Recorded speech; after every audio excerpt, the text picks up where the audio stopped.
अस्सलाम वालेकुम नाजरीन, वेलकम टू MA न्यूज। सवाल पूछना चाहती हूँ कि चलिए ये श्रद्धा तो एक गैर हिंदू के साथ थी, बिना शादी के रह रही थी, धर्म का, समाज का, सबकी धज्जियां उड़ा रखी थी इसने।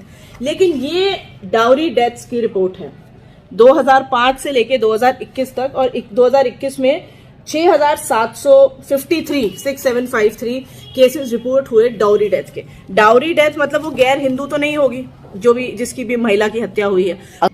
नमस्कार दोस्तों, आजकल श्रद्धा मर्डर केस बहुत ही सुर्खियों में है। वो लड़की जिसके 35 टुकड़े हो गए, उसके बारे में बाकी बातें भी पता चली कि वो मॉडर्न थी, सेक्युलर थी, उसको कोई ये परहेज नहीं हुआ कि उसका जो बॉयफ्रेंड है वो दूसरे धर्म का है या जो भी है। तो दोस्तों ये तो एक झलक हो गई सेक्युलरिज्म की।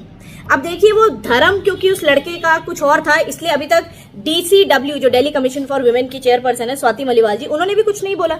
लेकिन मैं आज इस वीडियो के माध्यम से एक सवाल पूछना चाहती हूँ कि चलिए ये श्रद्धा तो एक गैर हिंदू के साथ थी, बिना शादी के रह रही थी, धर्म का, समाज का, सबकी धज्जियां उड़ा रखी थी इसने।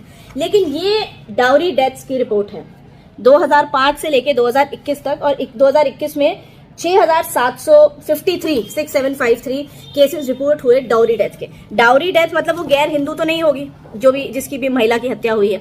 और इन क्राइम्स पर संज्ञान कौन लेगा? कब से क्राइम का हम धर्म देखने लग गए, मुझे ये समझ नहीं आ रहा। क्रिमिनल है, चाहे वो किसी भी धर्म का हो, इससे क्या फर्क पड़ता है कि उसका मजहब क्या है।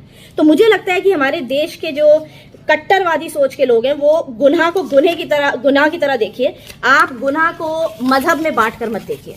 जब हमारे माननीय मोदी जी आर्मी के उसमें जाते हैं तो वहां पे जो सैनिक खड़े होते हैं उनका तो हम धर्म मजहब नहीं पूछते। जब हमारे मोदी जी की जो योजनाएं हैं भारत सरकार की वो नीचे तक पहुंचाते तब तो हम धर्म मजहब नहीं पूछते। तो ये कौन सा नया सिस्टम है कि अपराध का मजहब या धर्म पूछा जा रहा है, जबकि खुद माननीय अमित शाह जी ने कहा है कि अपराधी का कोई धर्म नहीं होता। तो मैं सिर्फ ये दरख्वास्त करना चाहती हूँ इस वीडियो के माध्यम से कि जो हमारे देश की कानून व्यवस्था है पहले तो उसे थोड़ा और बुलंद होना चाहिए, ताकि लोग ऐसे काम करने से डरे। चाहे टुकड़े श्रद्धा के हों, चाहे टुकड़े अलीशा के हों, चाहे किसी के भी हों, उसको सजा मिलनी चाहिए because he has destroyed the dignity of a woman, destroyed the body. उसकी सजा दीजिए। वो हिंदू या गैर हिंदू है, इसकी सजा मत दीजिए। अब हमारे समाज के जो ठेकेदार है वो मेरे इस वीडियो पे ऑब्जेक्शन भी कर सकते हैं, लेकिन मैं कुछ गलत नहीं कह रही। मरती तो हमारे यहाँ भी है लड़कियां, दहेज के मामलों में हर दूसरे घर में औरत को पीटा जाता है, तो उस पर भी संज्ञान लीजिए। जस्ट बिकॉज उनका मजहब और धर्म वही होता है जो आपका और मेरा है, तो वो गुनहगार नहीं। जस्ट बिकॉज उनकी शादी हुई है और उनको दहेज के लिए जला भी दिया जाता है तो वो गुनहगार नहीं।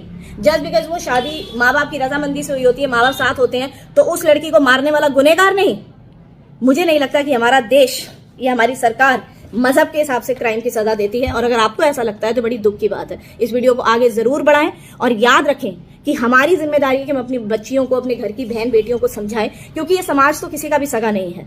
जब खुद ही आप अपनी जान की कीमत नहीं लगा सकते तो दूसरा क्यों लगाएगा? माँ बाप के खिलाफ जाना सेक्युलरिज्म या मॉडर्निज्म नहीं है। माँ बाप के खिलाफ जाना अपनी परवरिश के खिलाफ जाना है, और ऐसी लड़कियों के साथ अगर ऐसा हो रहा है तो कहीं ना कहीं वो इसकी हकदार भी है। जय हिंद, जय भारत। इस वीडियो को आगे जरूर बढ़ाएं। नमस्कार दोस्तों, मेरा नाम राधिका एब्रोल है, और 3-4 दिन पहले मैंने अपने पेज राधिका एब्रोल पे एक वीडियो डाला जहां पे आफ्ताब और श्रद्धा का जो लव जिहाद का कोट अनकोट केस है उसके ऊपर कहते हुए मैंने ये कहा था कि हिंदुस्तान के अंदर जो क्राइम अगेंस्ट वुमेन है वो हमेशा से बड़ा है, और दिल्ली में स्पेशली जो लव जिहाद से तो डेथ्स हुई होंगी, मैं उसको डिनाई नहीं कर रही, और गुनाह है